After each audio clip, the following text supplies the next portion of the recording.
অতিরিক্ত রেডিয়েশন বা অতিরিক্ত টেম্পারেচার কিন্তু শুক্রাণু তৈরিতে হ্যাম্পার করতে পারে। কারণ আপনি জানেন যে শুক্রাণু প্রোডাকশন একটা সার্টেন টেম্পারেচার দরকার হয়। তাই যারা অতিরিক্ত টেম্পারেচারে কাজ করে বা হচ্ছে আপনার কোলের উপর ল্যাপটপ নিয়ে কাজ করে হুম, হুম। বা হচ্ছে আপনার টাইট আন্ডারওয়্যার পরে বা টাইট প্যান্ট বা জিন্সের প্যান্ট পরে, সেই ক্ষেত্রে কিন্তু এটি একটি আপনার কারণ হতে পারে যে শুক্রাণুর প্রোডাকশন কম হওয়ার। আচ্ছা।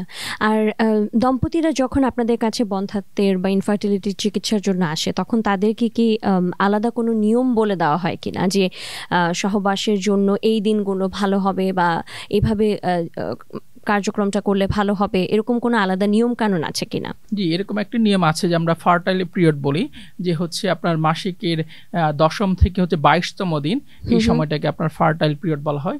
সেই সময় যদি সহবাস করে থাকে তাহলে সেটি একটু বেশি ইফেক্টিভ হতে পারে। কিন্তু সবসময় যেটি হবে বা এটা নিয়ে আলাদা করে আপনার মেন্টাল প্রেশার নেওয়ার দরকার নেই যে এই সময় করতে হবে, এটা না।